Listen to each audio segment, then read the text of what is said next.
शांति। आपका प्रश्न है कि आपको योग में और जब भी योग करते हैं तब शरीर में करंट जैसा आता है और सपने भी बहुत लंबे लंबे आते हैं और जब मैं योग नहीं करती तो बंद हो जाता है। तो ये अनुभव मुझे बार बार होता रहता है। तो फिर जब मैं योग चालू कर देती हूँ तो फिर से ये सब चीज़ें शुरू हो जाती है। शुरू शुरू में मुझे बहुत डर लगता था, पर अब नहीं लगता है। ये सारी चीज़ें मुझे नॉर्मल लगती है। अनुभव होने के बाद अच्छा लगता है। मैं आपसे पूछना चाहती हूँ कि इसके पीछे क्या और मैं मेडिटेशन करूँ या ना करूँ? उत्तर है, देखो, हर एक को अपने अपने हिसाब से कोई ना कोई अनुभव होता है। हमारे भी बहुत सारे अनुभव है। हमने तीव्र पुरुषार्थ ग्रुप में भी बताया है और यूट्यूब पर भी लौकिक से अलौकिक जीवन गृहस्थ में से कैसे बनाया, उसमें भी हमने बताया है। तो ये हर एक के अपने अपने अनुभव है। वैसे भी कुंडलिनी चक्र में भी कहते हैं कि ऐसा कुछ होता है और साथ साथ कभी कभी दर्द भी होता है, कभी कभी अलग रीति से होता है। तो ये सब निशानियां हैं कि हमारा अंदर एनर्जी प्रवाह हो रही है, विकर्म विनाश हो रहे हैं। तो आपको न डरना है न मेडिटेशन को छोड़ना है, ऐसे करते रहना है। बस एक ही चीज याद रखना है कि ये योग से ही होता है या नहीं। आपने बताया कि जब योग करते हैं तब ही होता है, उसका मतलब आपकी एनर्जी प्रवाह हो रहा है। तो आप ये मेडिटेशन नहीं छोड़ना है। बाकी इसके पीछे कोई रीजन ऐसा कुछ होता नहीं है। और ऐसे नहीं कि सबको ये अनुभव होता ही है और अनुभव हो तभी योग लगा, ऐसा भी नहीं है। हमने तो बार बार घंटा किया, अभी भी 4-6 घंटा बैठ के करते हैं, लेकिन ऐसा कोई अनुभव नहीं है। हमारा अनुभव अलग है। इसीलिए आप ये चाहो तो कंटिन्यू कर सकते हैं। हम भगवान के बच्चे बने हैं और हमारा मकसद ही है नंबर 1 में आना, और इसके लिए योग ही मुख्य है। अगर आप योग छोड़ देंगे तो कैसे आगे बढ़ेंगे? तो हमारे संचित कर्म भस्म कर आत्मा में शक्ति भरनी है तो योग ही चाहिए। ठीक है। ओम शांति।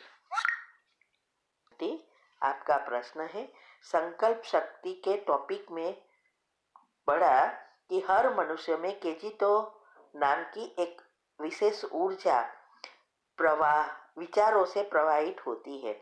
यदि इस ऊर्जा को सकारात्मक रूप दिया जाए तो व्यक्ति अपने विराट रूप की झांकी आसानी से बना सकता है। ऐसे दोहरी स्थिति का मूल कारण यही है कि किजितो नाम की एनर्जी जो हम सूक्ष्म स्तर पर नकारात्मकता रखते हैं तो उससे नष्ट हो जाती है।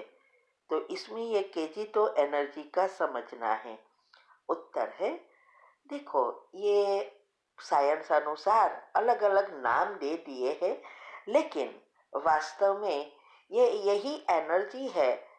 आप मेलाटोनिन कहो या परमात्मा की एनर्जी कहो या कॉस्मिक पावर कहो या विश्व शक्ति कहो, यही है जो हमारे अंदर जब हम विचार पॉजिटिव बन करते हैं, माना पॉजिटिविटी हमारी बढ़ती है, दो विचारों के बीच गैप बढ़ती है, हमारी सुषुप्ना नाड़ी एक्टिव होती है, तो ये एनर्जी प्रवाह होती है।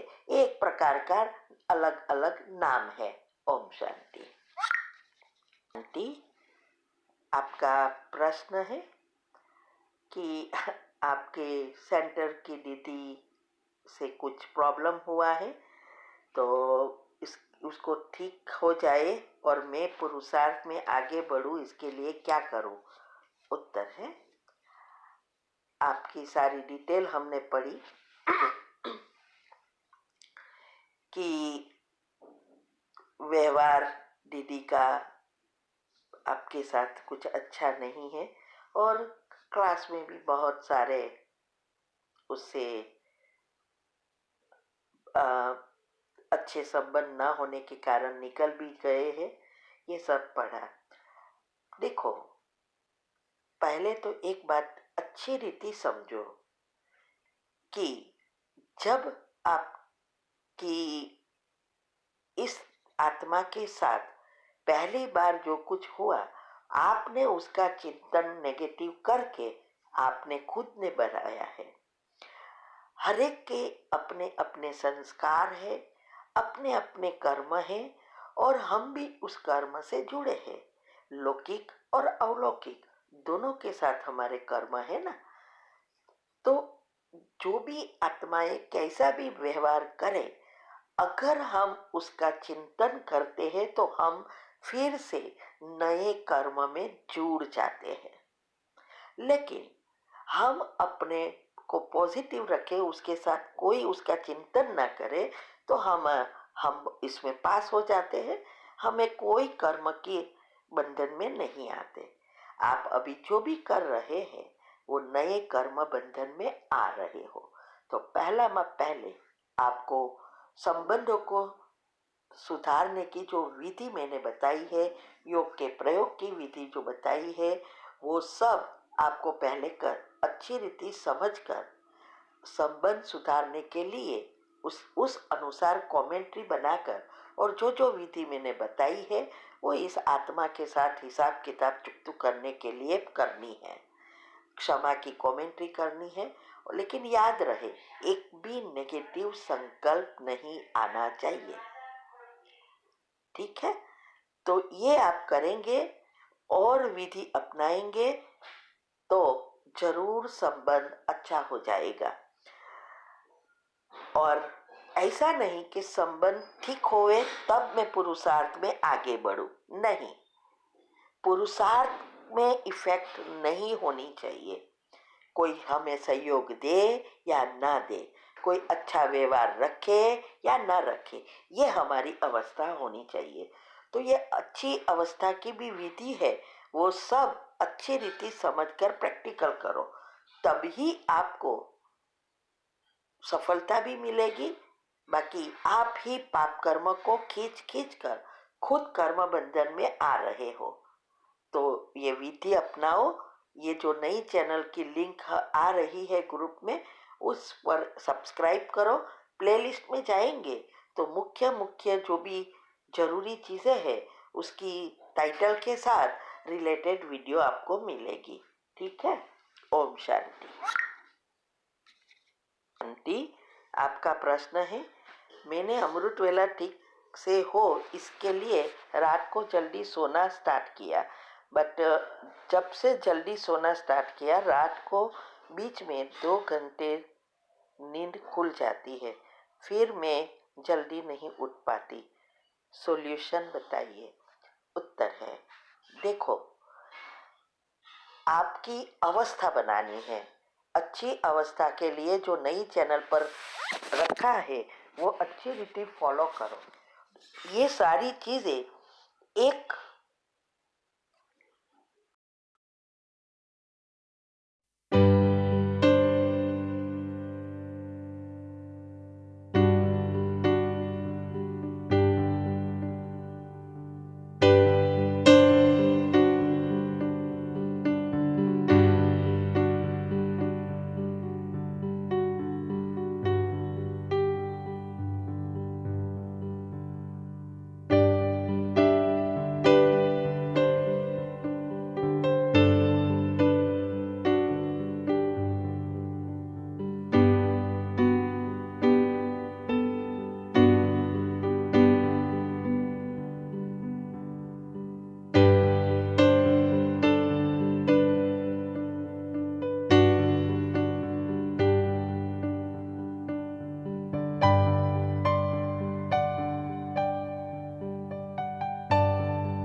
When you are tapping here, hypothalamus gland की अभी बात हुई थी हमारी, जो क्वीन ऑफ योर बॉडी है, जो क्वीन ऑफ योर बॉडी है। जब आप यहाँ पे उसको हल्के हल्के हाथ से टैपिंग कर रहे थे, it was releasing multi million of fresh hormones. So आप जब यहाँ पे टैपिंग करते हो, डेली सुबह उठ के सिर्फ 1 मिनट हल्की हल्की टैपिंग करनी है। जब आप हाइपोथैलेमस ग्लैंड को अपने कंट्रोल में ले लेते हो तो पूरा दिन आप अपने अनुसार चल सकते हो, वरना वो आपको चलाएगा। तो आपको ध्यान रखना है कि when you do tapping, exactly कान के बराबर ऊपर, कान से सीधा जाएंगे, सेंटर फिंगर जहां मिल रही है, slowly come down, see the centre point. Can you see the centre point? जहां पे ब्राह्मण की चोटी शुरू होती है, वहां पे आपको करना है ये टैपिंग एक्सरसाइज। जब आप ये टैपिंग करते हो, आपकी मेमोरी पावर शार्प हो जाती है। Any kind of mental related problems, brain related problems, focus of mind, distraction of mind, ये सब प्रॉब्लम्स आपकी सॉल्व हो जाती है जब आप हल्के हल्के यहाँ टैपिंग करते हो। आपने जब यहाँ पे टैपिंग किया, आपका साइनस, माइग्रेन, हेडेक आपका खत्म होता है, बहुत ही आराम आ जाता है जब आप यहाँ पे टैपिंग करते हो। उसके बाद आपने अपने चीक्स पे किया, this will glow the face, this will glow the face. उसके बाद आपने किया tapping on the neck area. Neck में कहीं पे भी थायराइड की कोई भी प्रॉब्लम है आपको, let it be hypo, let it be hyper, आप जब यहाँ पे करते हो टैपिंग, आपका थायराइड ग्लैंड एकदम ही नॉर्मल होना शुरू हो जाता है। उसके बाद आपने शोल्डर पे एंड अपने थाइस पे टैपिंग किया, 1 2 1 2। सर्वाइकल से रिलेटेड जितने भी प्रॉब्लम्स थी आपकी, आप जब यहाँ टैपिंग करते हो, आपकी सर्वाइकल प्रॉब्लम खत्म हो जाती है। And when you are tapping here, जब आप थाइस पे मारते हो तो आपके थाइस में जो सर्कुलेशन की कमी थी, when there was some kind of small small clots होते हैं, ब्लड क्लॉट्स होते हैं जो हमको नहीं मालूम होते हैं। वेरिकोस वेन्स में जो भी पेशेंट को है, दे नो वेरी वेल कि यहाँ पे सांप की तरह चलते हैं सारे वेन्स, दिखते हैं उनको। तो when you are tapping here, तो सर्कुलेशन स्टार्ट हो जाता है और बॉडी का pain, joint pain, knee pain, जब आप यहाँ पे टैपिंग करते हैं, आपका knee pain, joint pain, sciatic pain खत्म हो जाता है। तो you have to do in a proper way tapping. 1 2 1 2 1